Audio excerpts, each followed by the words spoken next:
percuma. Punya anak banyak nggak barokah, percuma. Punya ilmu banyak nggak berkah, juga percuma. Nah, biar barokah bagaimana? Caranya biar berkah. Kalau pengen berkah tuh katanya suruh jadi pelayan. Orang itu kalau mau jadi pelayan buat orang lain, nanti yang dimiliki berkah. Contoh, cari duit, kerja, buka warung, buka toko, buka perusahaan, pengen berkah, gampang.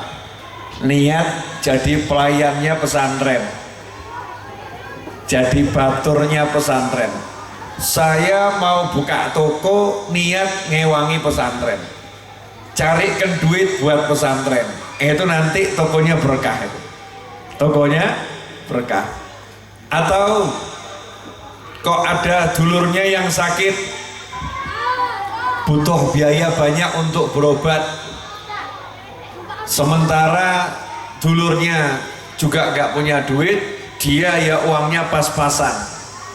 Akhirnya kerja keras, niat saya mau kerja keras carikan duit untuk biayai saudara saya berobat. Itu nanti kerja kerasnya barokah. Atau ibu bapaknya pengen naik haji, dia sudah naik haji dan pengen biar orang tuanya bisa berangkat haji, dia buka toko, buka peternakan, perkebunan, apapun usahanya, niat pengen menghajikan orang tua. Itu usahanya barokah. Kenapa bisa begitu? Karena yang dia lakukan buka toko, buka warung dan lain sebagainya, niat jadi batur. Sementara yang diladeni nyantai saja, orang tuanya duduk manis, ibunya duduk manis, pak yainya duduk ngajar, dulurnya terbaring sakit, nggak repot-repot, dia yang repot, dia yang capek, karena dia ngeladeni, dia melayani. Ini resep barokah. Tapi kalau cari duit untuk memuaskan nafsu, cari duit karena pengen nawa itu bisa makan keliling Indonesia, Masya Allah. Ke Solo yang dipikir makan, ke Jogja yang dipikir makan, ke Bandung yang dipikir makan, ke Jakarta yang dipikir makan. Pergi kemanapun cari makan, dia kumpulkan duit nawa itu jalan-jalan keliling Indonesia, wisata kuliner. Ini cari duitnya kurang barokah. Kenapa? Yang dipikirkan dirinya sendiri, isi perut, nikmatnya mulut. Padahal yang dinikmati mulut itu sebentar, di mulut enak, kalau udah sampai tenggorokan enak ada, Bu? Saya mau nanya sama ibu-ibu, boleh ya Bu ya? Misalnya ibu makan durennya enak banget, mau enggak durennya lama-lama di mulut? Enggak mau. Lama-lama di mulut jadi enak atau enaknya hilang? Enaknya hilang. Di mulut gak usah lama-lama, turun ke tenggorokan. Saya mau nanya sama ibu-ibu, mandek di tenggorokan mau enggak, Bu? Apa namanya? Keseretan. Namanya keseretan. Itu Pak Le saya pernah keseretan makan pecel. Jadi makan pecel itu ada batangnya kangkung, ya batangnya kangkung yang pecel itu dimakan, temangsang di tenggorokan. Dikasih nasi nggak turun, kasih minum nggak turun, nggak enak dan sakit. Pecelnya 10.000, pergi ke dokter 300.000. Untuk apa? Ngambil kangkung temangsang, diambil pakai, udah enak semua itu, sudah bayar dan tidak nggak enak. Jadi kalau udah sampai di tenggorokan, nggak mungkin disuruh parkir, turun, cepet turun, betul. Sampai tenggorokan turun kemana? Perut. Saya mau nanya, parkir di perut 1 minggu boleh enggak? Enggak boleh. Bisa mati. Bisa mati keracunan karena racunnya enggak keluar. Itu kalau parkirnya di perut kelamaan, perutnya enak atau enggak enak? Enggak enak. Apa kata orang Jawa? Besesek apa deh? Enggak enak ya? Enggak enak. Kemudian ketika sudah harus keluar, dikeluarkan, saya mau nanya, itu yang dikeluarkan aromanya enak enggak? Rasanya udah nate ngicipi, dan jangan sampai ngicipi naudzubillah min dzalik, aromanya saja busuknya luar biasa. Lah itulah gambaran nafsu, itulah gambaran nafsu. Nafsu itu meskipun yang dimakan halal, nafsunya boleh dituruti, gak boleh banyak. Betul atau betul? Lah yang sedikit itu saja enaknya cuman boleh sebentar oleh Allah Ta'ala, gak boleh enak lama. Setelah itu suruh cepet jalan, setelah itu suruh cepet keluar, setelah itu dibuang, harus ditutupi. Betul atau betul? Disentor, ditaruh di tempat yang gak kelihatan. Kenapa? Kalau kelihatan mambu. Itulah akibat daripada ulah nafsu. Suka gak suka seperti itu. Nah, orang yang cari duit untuk nafsunya, maka nanti hasilnya mirip seburonipun ingkang kata. Hasilnya ya begitu. Gak enak, mambu, gak nyaman, gak barokah. Kenapa? Nuruti hawa nafsu. Karena itu yang paling penting biar barokah bukan untuk nafsu, tapi menyenangkan orang lain. Dan inilah pendidikan di pesantren. Di pesantren, di madrasah dahulu kala orang itu dididik untuk jadi pelayan, jadi batur. Makanya Pak, kalau saya baca bukunya ulama-ulama sepuh terdahulu, gak ada judulnya kok ngelamar jadi santri, kemudian ada kurikulum khusus gitu ya. Kurikulum khusus enggak. Yang ada itu ya paling baca kitab khatam, rampung ganti kitab yang lain khatam, ganti kitab yang lain khatam, begitu. Tapi ada satu hal yang menjadi syarat mutlak. Para kiai, para habaib, para ulama terdahulu, syarat jadi santri itu harus mau ngabdi. Syarat jadi santri harus mau ngabdi. Apa itu? 1, ngepel. 2, nyapu. 3, ngosek WC. 4, mijeti Pak Yai.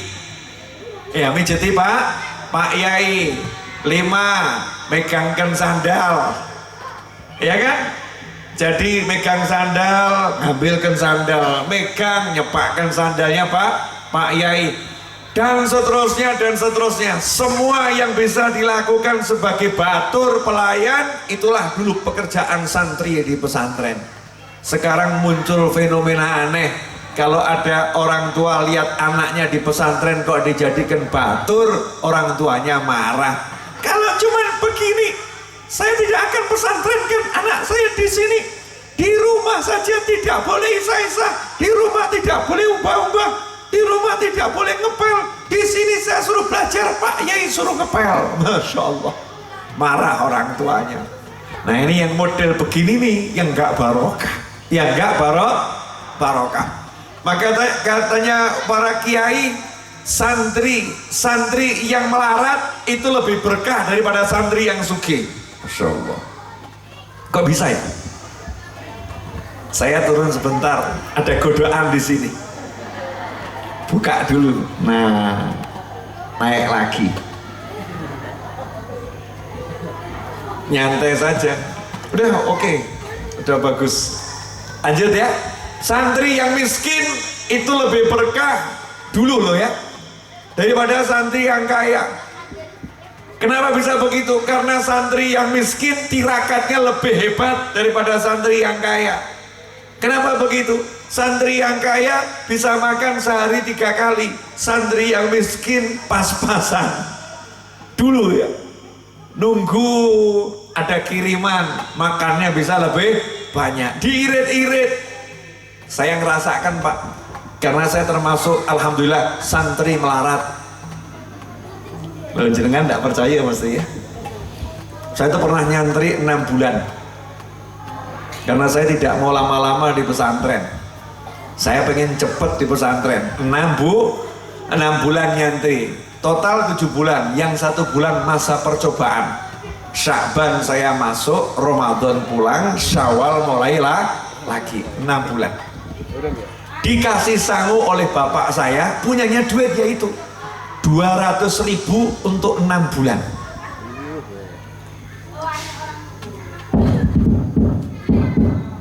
Beb, itu zaman dahulu kala? Bukan, tahun 94, akhir 94. 200.000 ya titik, bukan banyak. 200.000 itu sedikit. Uang 200.000 ini saya tinggal di satu kamar, isinya 30 orang lebih. Saya belikan apa? Saya belikan gula, kopi. Gula sama kopi. Kemudian saya umumkan, karena kebiasaan teman-teman di kamar itu kan lokernya dikunci, betul ya? Kalau punya gula disembunyikan, punya kopi disembunyikan. Saya waktu itu pakai ilmu moh mumet, moh mikir. Terus bagaimana? Saya umumkan, yang butuh gula itu di loker saya ada gula, yang butuh kopi di loker saya ada kopi. Alhamdulillah seminggu entek. Habis.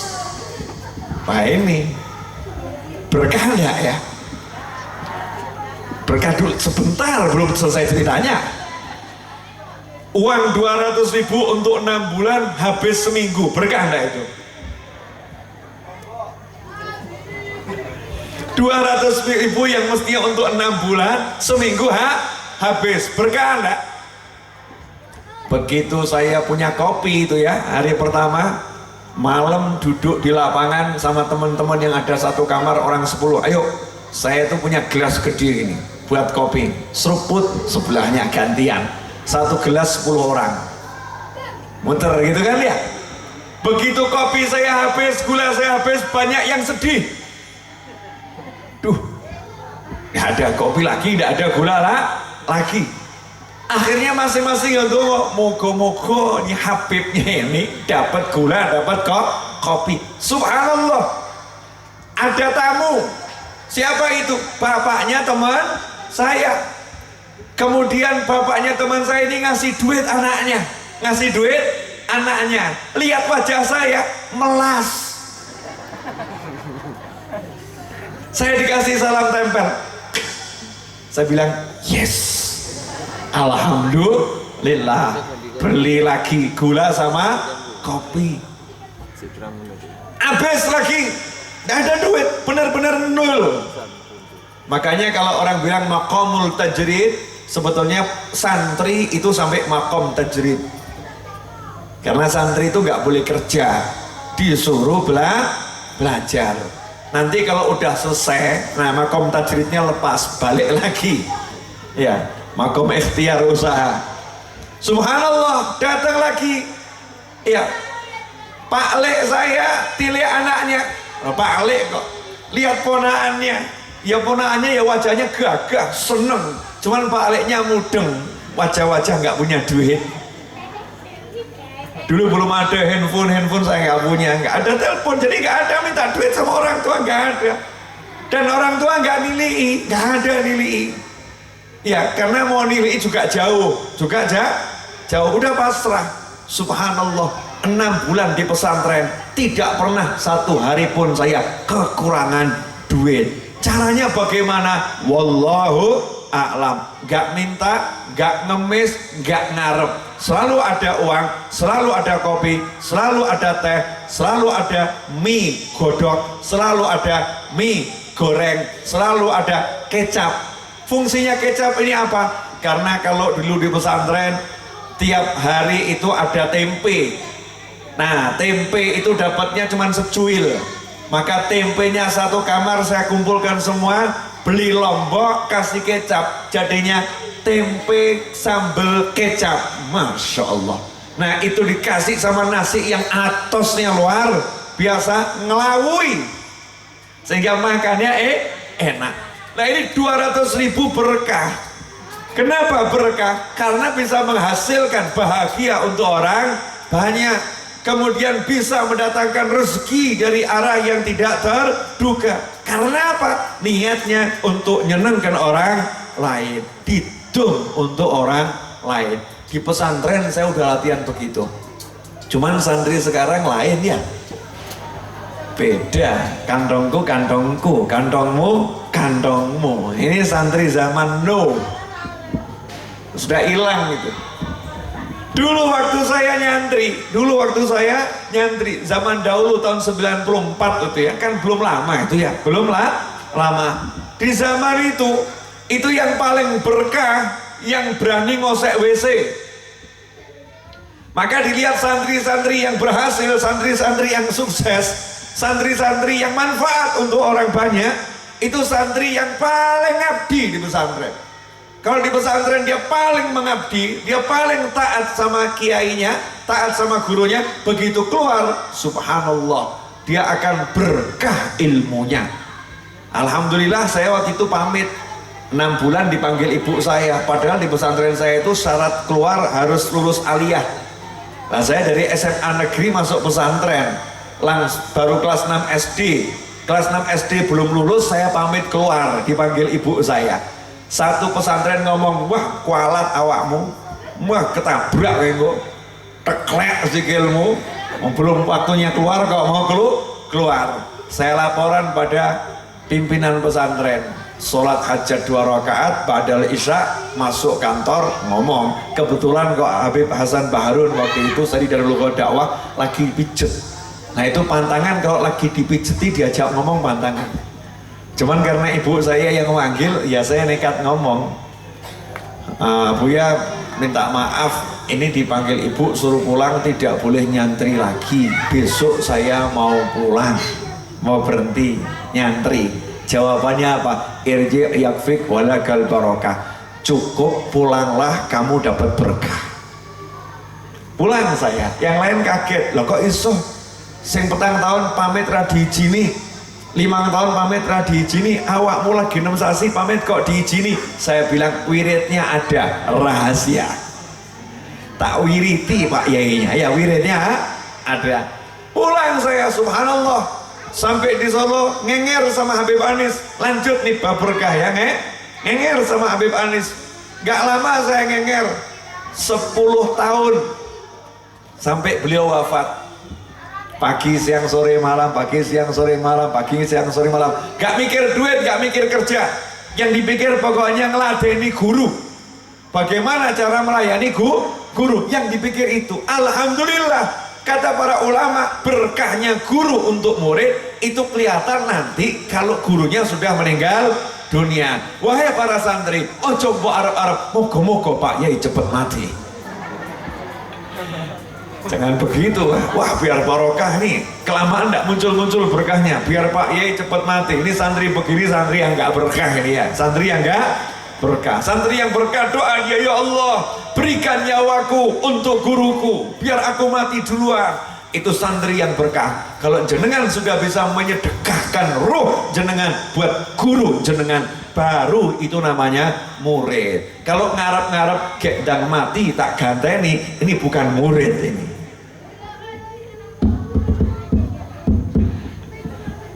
Sudahkah para santriwan santriwati, kemudian murid-murid ini berani mengucap sama Allah, ya Allah ambil nyawaku, berikan untuk tambahan umur guruku. Sudah belum? Lah, berarti mana yang lebih engkau cintai, gurumu atau dirimu? Apa syarat mendapatkan ilmu? Berikan dirimu seluruhnya untuk ilmu, maka ilmu hanya akan memberikan sebagian dirinya kepadamu. Kita berikan semua aja, ilmu cuma ngasih kita dikit. Dan sebabnya ilmu adalah guru. Kalau kita berikan ruh kita ini untuk guru, maka ilmu yang ada di dada guru otomatis akan Allah berikan kepada kita. Kenapa? Lawang nyawa tak kena. Dan seperti zaman sekarang, aku siap mati untuk kiaiku. Masya Allah, domo nyerah no umur gak wani. Itu namanya cuma bengak-bengok, teriak-teriak. Mungkin pakai takbir segala ya, tahmid, tahlil, sholawat. La ilaha illallah, Allahu Akbar, sallu ala nabi, siap mati. Tapi berdoa yang ditunggu awake dhewe. Gak pernah doakan yai. Bahkan ketika Pak Yainya sakit, jawabannya moga-moga husnul khotimah.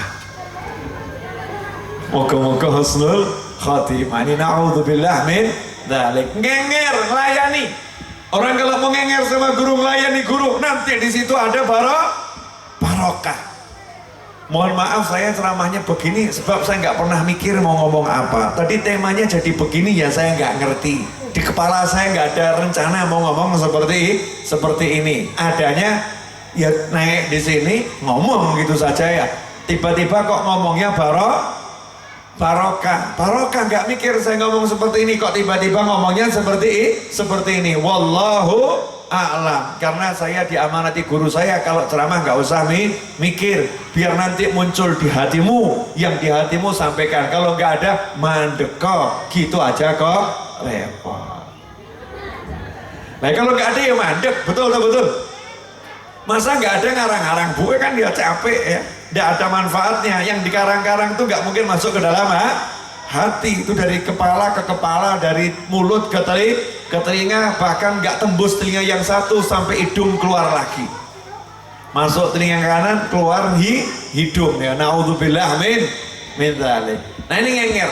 Saya punya banyak cerita sebetulnya bab ngenger nih.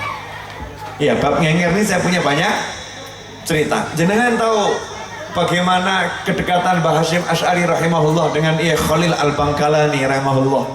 Guru dengan murid dekatnya seperti apa? Suatu saat tuh Khalil Al-Bangkalani pengen jadi santrinya Mbah Hasyim. Guru pengen jadi santrinya murid. Akhirnya Khalil pergi ke Jombang, pengen jadi santrinya Mbah Hasyim. Kualik ya. Dulu Mbah Hasyim nyantri dengan Mbah Khalil.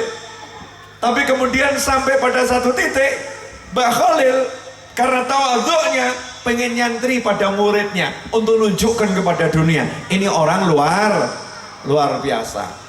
Apa yang terjadi? Sholat. Mbah Hasyim Asy'ari ya mau jadi imam. Guruku, masa saya jadi imam, guru saya jadi makmum. Apa kata gurunya? Maju, kamu guru, saya murid. Nah Mbah Hasyim akhirnya maju jadi imam. Niatnya apa? Nuruti guru. Aku murid, ini guru merintah aku, tak nurut sama guru saya. Sementara Mbah Khalil waktu itu nganggap kamu sekarang guru saya murid kamu. Jadi kamu imamnya, saya makmum. Nah begitu selesai sholat, wirid, zikir, keluar dari masjid, pemandangan yang menarik. Kalau pas bubar keluar dari masjid, itu Mbah Hasyim sama Mbah Khalil lomba lari. Lomba lari apa? Dari shaf satu lari ke tempat sandal, masing-masing rebutan nyepakkan sandalnya yang lain. Karena Mbah Khalil menganggap Mbah Hasyim gurunya, Mbah Hasyim menganggap Mbah Khalil gurunya. Cepet-cepetan ngeladeni, ngelayani, nyepakno sandal. Kalau sekarang santri lihat temennya udah ada yang bergerak, dia merasa alhamdulillah dia sudah ngeladeni Pak Yai. Betul kawan-kawan muda? Ya kan? Kalau Yai nyuruh angkat-angkat, ada santri yang lari ngangkat, yang lain yes, aku orang untuk tugas, bebas tugas, bahagia. Bahkan ada yang melipir, melarikan diri dari itu tugas. Lah yang begitu-begitu nggak dapat barokah. Yang namanya berkah itu orang mau melayani. Karena itu warisan Kanjeng Nabi Muhammad sallallahu alaihi wasallam, di mana Rasul bersabda, Sayyidul qaumi khadimuhum, pemimpin suatu kaum adalah pelayan mereka. Jadi kalau dibalik, siapa bisa melayani, dia akan menjadi pemimpin. Siapa bisa melayani, dia akan menjadi pemimpin. Pemimpin dalam arti yang sebenarnya betul-betul memimpin, dapat maqam kedudukan dari Allah Ta'ala sebagai pemimpin. Syaratnya apa? Bisa melayani. Karena itu kalau kita lihat Sayyidina Umar bin Khattab radhiyallahu ta'ala anhu, Khalifah Umar bin Khattab itu dilihat sama sahabat ngetuk pintunya beberapa rumah janda-janda tua. Dan apa yang terjadi? Ada kertas disodorkan dari pintu, diambil sama Sayyidina Umar. Gak lama kemudian Sayyidina Umar pergi ke pasar radhiyallahu anhu, kemudian kembali ke rumah janda-janda tua yang menyerahkan kertas tadi. Maka sahabat heran dan nanya, wahai Khalifah, saya lihat perilakumu seperti itu, apa yang kamu lakukan? Maka Sayyidina Umar bin Khattab radhiyallahu ta'ala anhu menjawab, janda-janda tua itu sudah tidak punya keluarga, tidak punya anak, tidak ada yang ngurusi. Mereka butuh untuk masak, mereka nggak kuat ke pasar. Maka saya datang ke rumah mereka masing-masing. Kemudian saya bertanya, apakah hari ini kalian punya hajat, butuh sesuatu di pasar? Kalau butuh tuliskan, biar saya yang belanjakan. Itu tugas yang dilakukan Khalifah Umar bin Khattab radhiyallahu ta'ala anhu. Jadi batur pelayan untuk janda-janda tua. Kalau sekarang mungkin ada bapak-bapak bersedia jadi batur pelayan janda muda. Betul. Wes enom ayu sugih wis siap ya Pak ya. Kalau yang udah nenek-nenek ini nggak ada yang ngurus, ini siapa yang mau ngurus nih? Siapa yang mau ngurus nih? Nah ini ngelayani, Sayyidina Umar bin Khattab mau melayani, ya mau melayani khidmah. Nah itulah syarat untuk mencapai maqam siadah, maqam kepemimpinan. Siapa tidak bisa melayani, dia tidak akan dilayani. Siapa tidak bisa menghormati, dia tidak akan dihormati.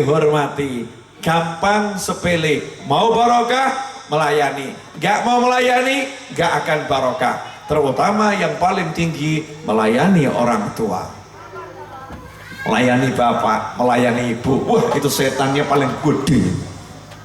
Apalagi, mohon maaf ya Bu ya, nanti sampaikan sama mbak-mbak dan ibu-ibu muda.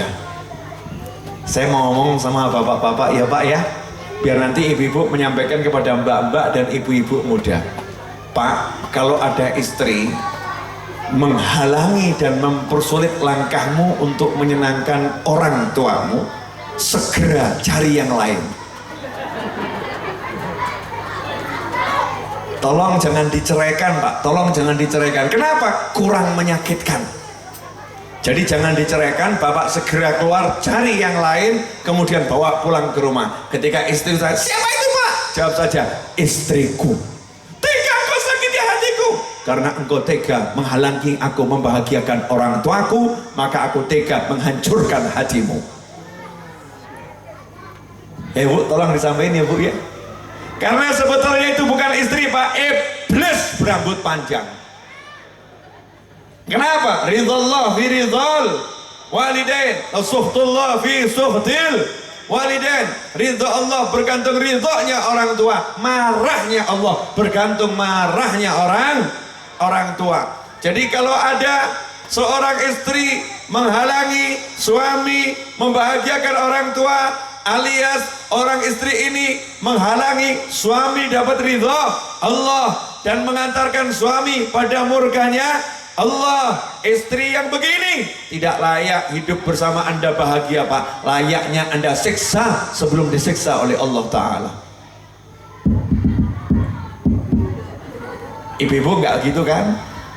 Enggak. Jadi kalau suaminya punya uang 200 triliun, kemudian dikasihkan orang tuanya 199,999 triliun, ibu ikhlas kan Bu?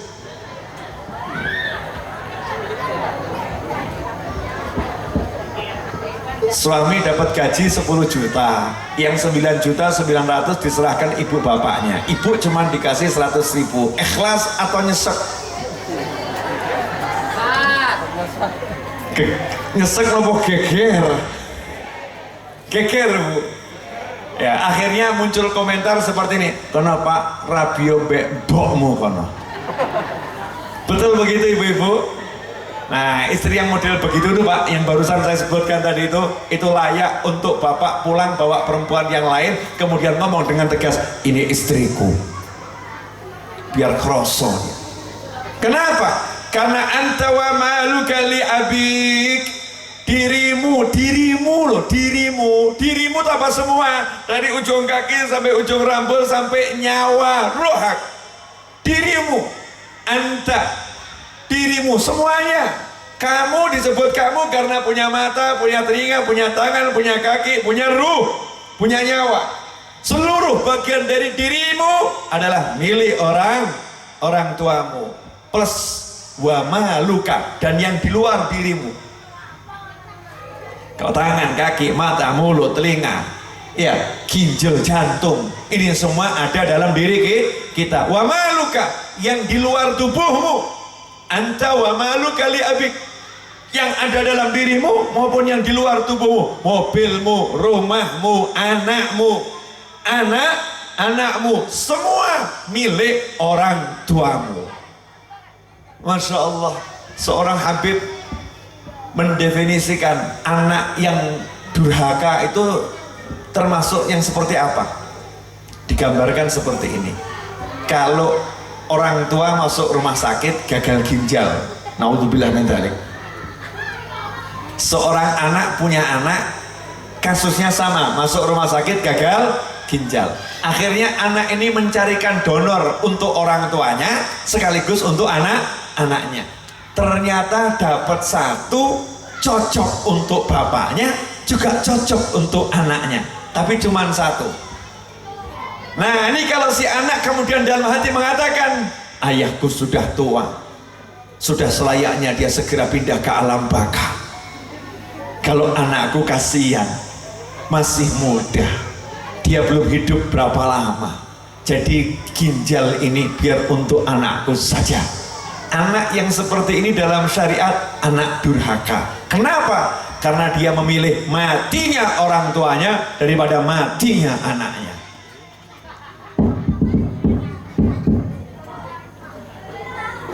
Ngomong nih sama bapak, Pak mohon maaf ya Pak, bapak udah hidup panjang jadi ginjal buat anak, buat cucu.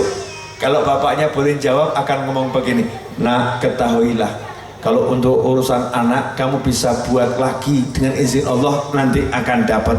Tapi kalau urusan bapak kamu tidak bisa buat bapak lagi. Betul. Nah ini sampai begitu aja nih termasuk anak durhaka kok. Wong tua ini pilih dipatekno timbang anaknya ini. Anakmu tuh milik orang tuamu. Makanya kalau barokah paling besar ngabdi nih sama orang tua. Ini berkah yang terbesar. Tapi susah karena setan mengabdi pada orang tua itu setan yang luar biasa. Saya ke atas hanya untuk lihat jam, maksudnya biar ngomongnya teratur. Ini baru mukadimah, kemudian kok ada kopi enak ini. Sayang kalau nggak segera diminum keburu dingin. Bismillahirrahmanirrahim. Alhamdulillah. Ini termasuk di luar rencana Pak. Saya nggak bayangkan ada kopi di tengah majelis ini. Kok tiba-tiba ada kopi. Padahal dari tadi itu saya pengen minum kopi, pengen mandek di jalan, nggak sempat. Karena kalau mandek nggak nyampe. Ya tadi agak lama, diantaranya ada kecelakaan di Ampel itu. Di Ampel ada kecelakaan, yang nonton lebih banyak daripada yang kecelakaan. Ya, karena emang kecelakaannya agak berat gitu. Saya lihat tadi ada truk, terus ada motor, ada jenazah juga tadi yang lagi ditutupi gitu ya. Kesian, insya Allah kalau muslim husnul khotimah ya.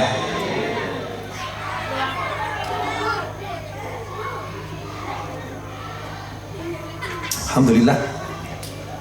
Saya bicara baru 40 menit. 40 menit kurang dikit. Lama atau sebentar? 40 menit itu sebentar. Yang ngomong jenengan atau saya? Ya mudah-mudahan barokah. Belum ceramah, baru muqaddimah. Ya baru muqaddimah. Jadi kalau pengen barokah senangkan orang lain, terutama orang tua. Berkah semuanya. Nah sekarang kita lihat, kita selama ini kerja, cari duit, cari ilmu, yang didapat apa?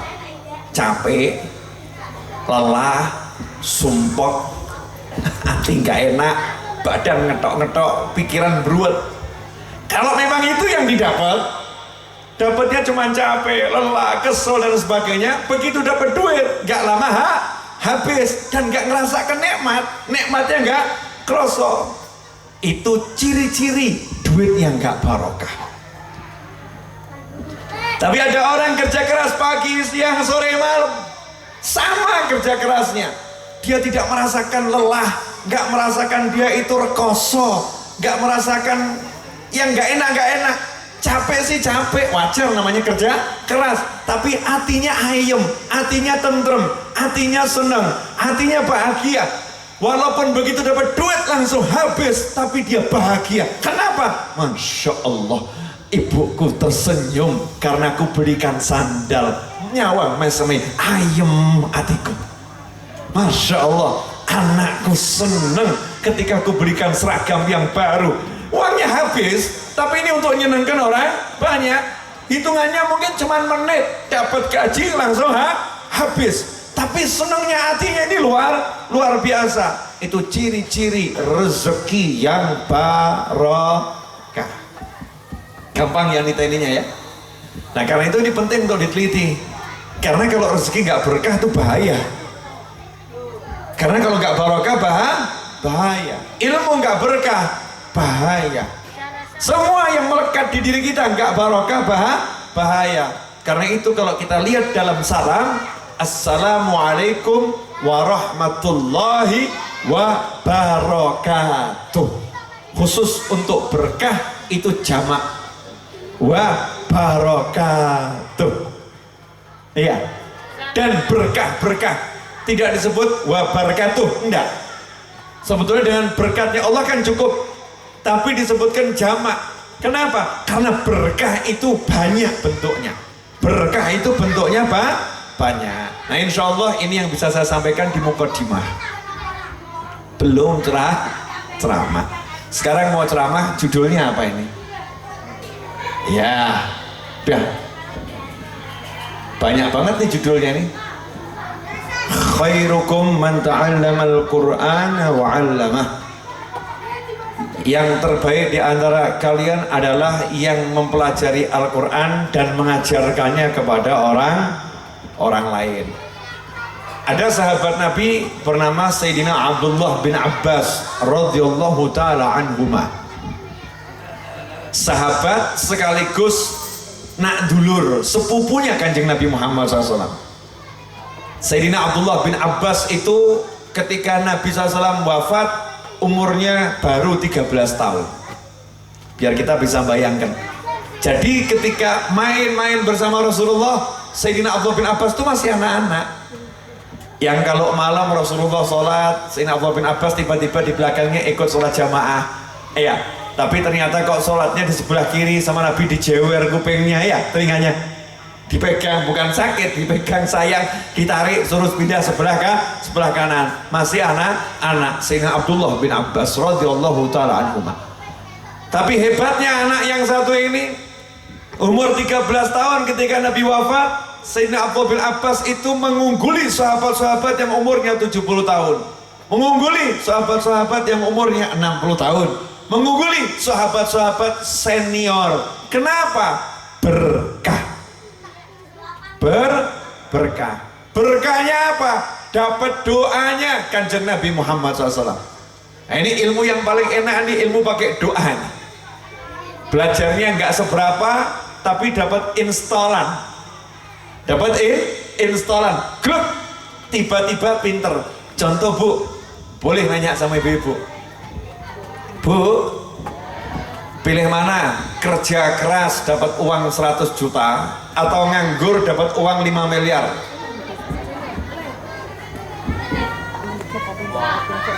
kerja keras dapat uang 100 juta, dapat uang 100 juta, nganggur dapat uang 5 miliar. Pilih mana? Jujur. Jujur. Loh, ini ilmu pasti loh, bukan kira-kira. Ada dua orang, yang satu kerja keras dapatnya cuma 100 juta, yang satu nganggur dapat uang 5 miliar. Jenengan pilih jadi yang mana? Alah gaya kerja urusannya lah duit ya duit gitu ya. Ditanya kok bisa nganggur dapat uang 5 miliar, simbahnya sedo, cucu yang tersisa cuman dia, warisannya yang buahnya itu dia dapat jatah warisan 5 miliar. Ora rekoso, ora kesel, tengah-tengah gelap ngerti-ngerti untuk duit 5 miliar.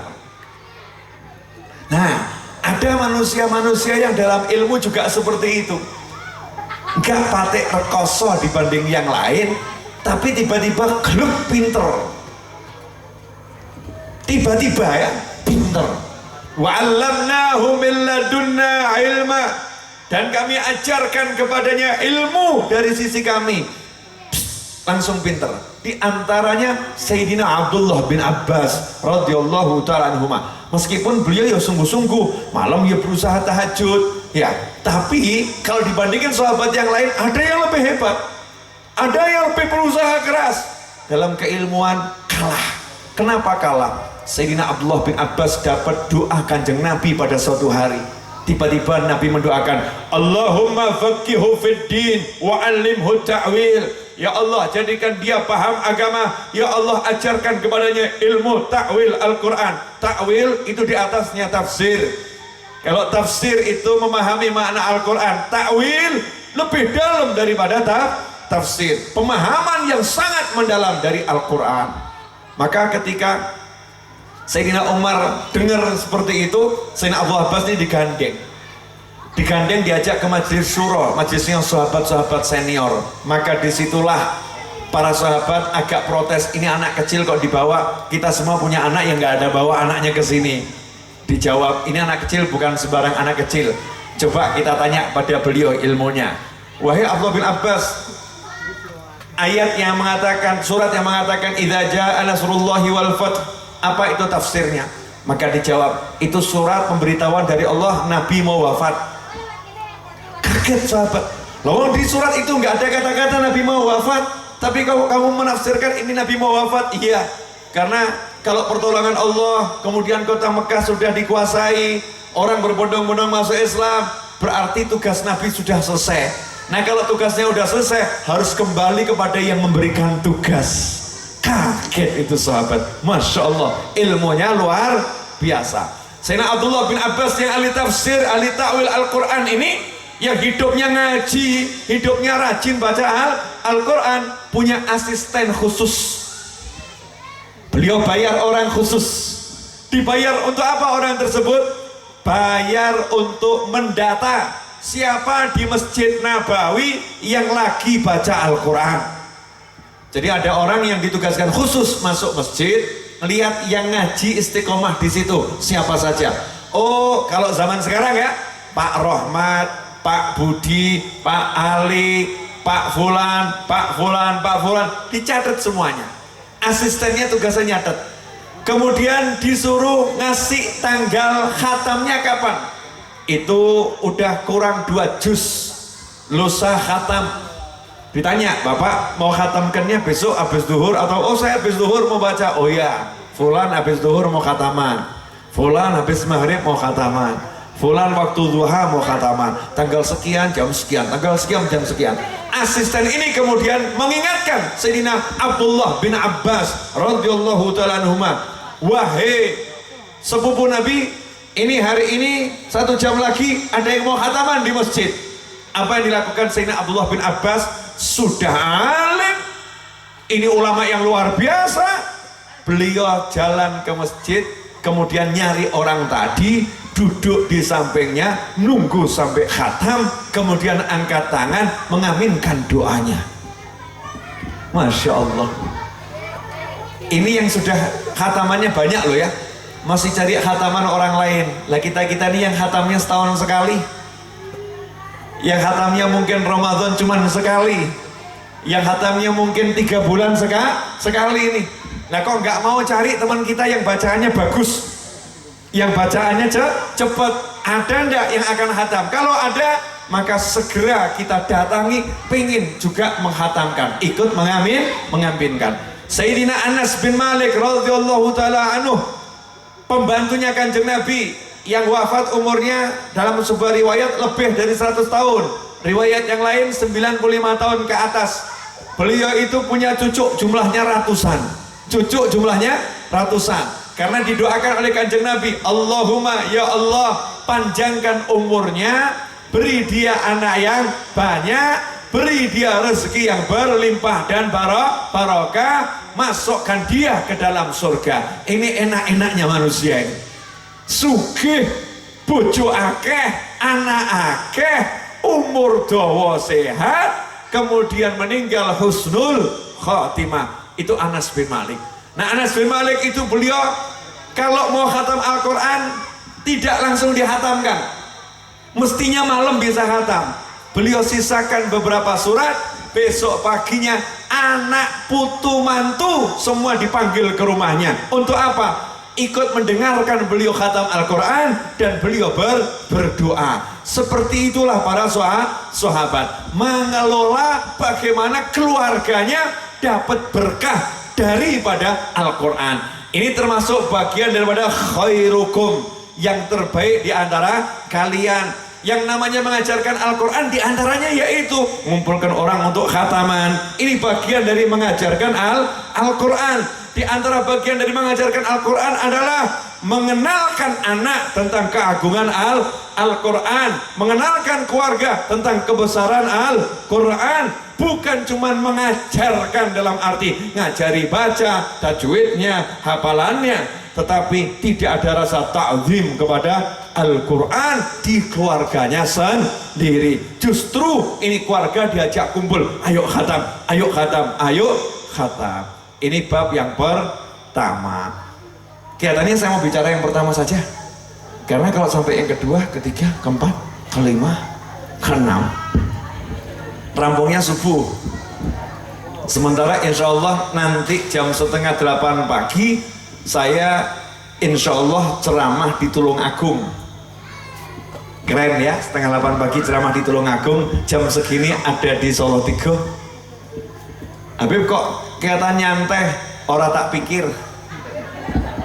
Bu, ya ini belajar dari Al-Quran Bu. Ada ilmu andalan saya namanya Moh Mumet, MM. Ya, kalau mobil saya yang di Solo itu yang nggak saya bawa malam ini, saya pakai mobil yang lain, Mazda CX-5, itu platnya AD805 MM.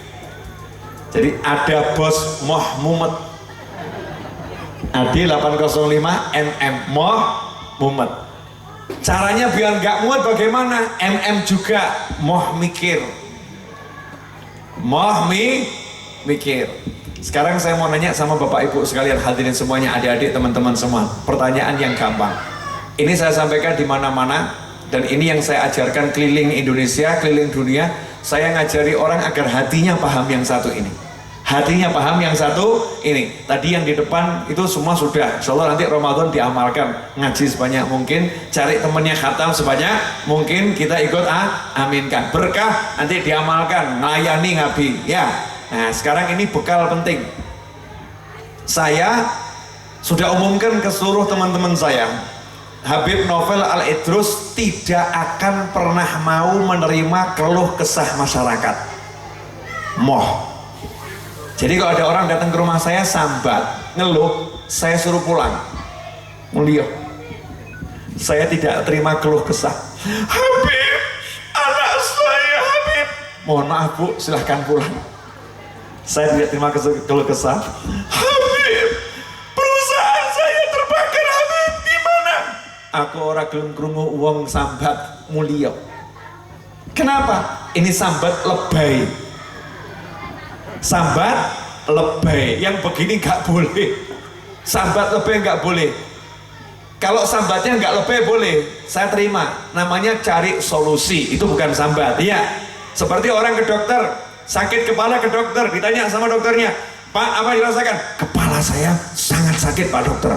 Itu namanya orang lagi cari solusi. Biar dokter bisa mendiagnosa. Saya belum pernah loh ketemu orang yang ketika ke dokter dia ngomong, Pak Dokter, kepalaku.